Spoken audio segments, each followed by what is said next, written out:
Bonjour, Patrick Combe de Facile PC.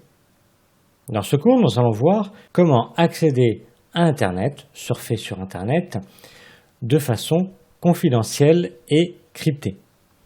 Alors, qu'est-ce qu'un navigateur? C'est un logiciel qui permet d'accéder, d'afficher les pages Internet. Il en existe plusieurs. Vous avez ici Firefox, Google Chrome, Microsoft Edge, Internet Explorer, Safari, et il y en a d'autres.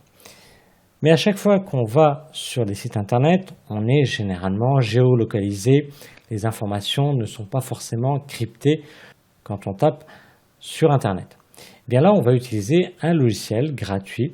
Et bien là, on va utiliser un navigateur gratuit qui va crypter ces informations-là et vous permettre de naviguer en toute sécurité sur Internet.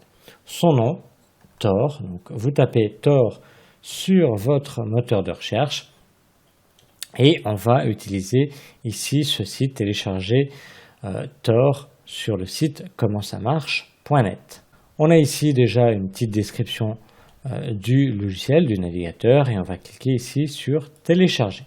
Là, tout dépend de justement votre navigateur. Ici, j'utilise Firefox et je demande confirmation pour enregistrer. Si vous utilisez Google Chrome, votre logiciel sera téléchargé en bas à gauche. Il ne vous restera plus qu'à cliquer une fois dessus pour lancer l'installation, entre guillemets l'ouvrir, puisque là vous allez voir qu'il ne va pas s'installer.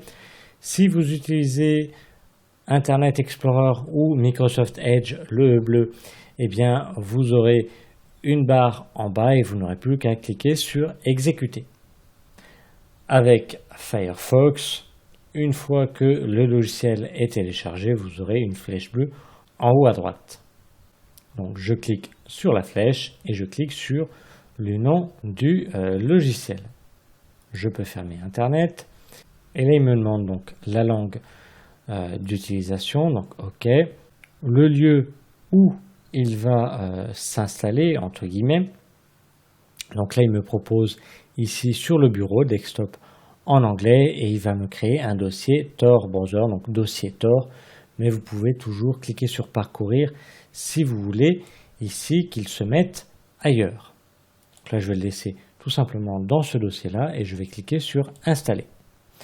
Alors, l'avantage de ce navigateur, comme il ne s'installe pas réellement, il va se mettre dans un dossier, c'est que vous pourrez après l'amener avec vous, le mettre sur une clé et l'utiliser sur n'importe quel ordinateur.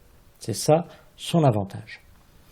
Le seul inconvénient de ce navigateur, c'est qu'il va être un peu plus long quand vous allez aller sur Internet par rapport à ses concurrents.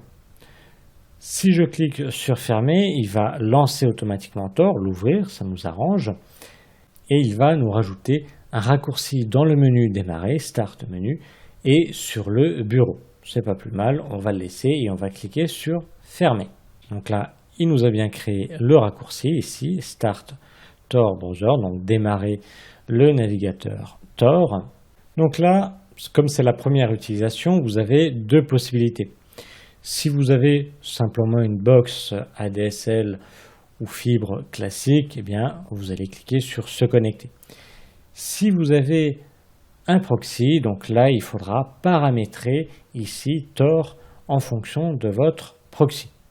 Là, on va faire se connecter, ça c'est dans la majorité des cas. Si vous avez donc un proxy, vous allez cliquer ici sur configurer votre proxy. Se connecter. Ici, donc, il applique les paramètres en fonction de ce que vous avez choisi précédemment. Et voilà, votre navigateur est maintenant ouvert. Donc c'est la même utilisation que votre navigateur habituel. Si vous voulez aller sur le site de Google, eh bien vous avez ici la barre d'adresse en haut, vous tapez tout simplement google.fr et vous confirmez avec entrée.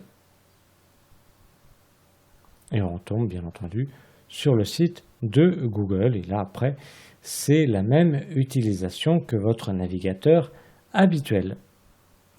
Donc voilà, nous avons vu comment utiliser Internet, afficher les pages Internet de façon plus sécurisée et discrète.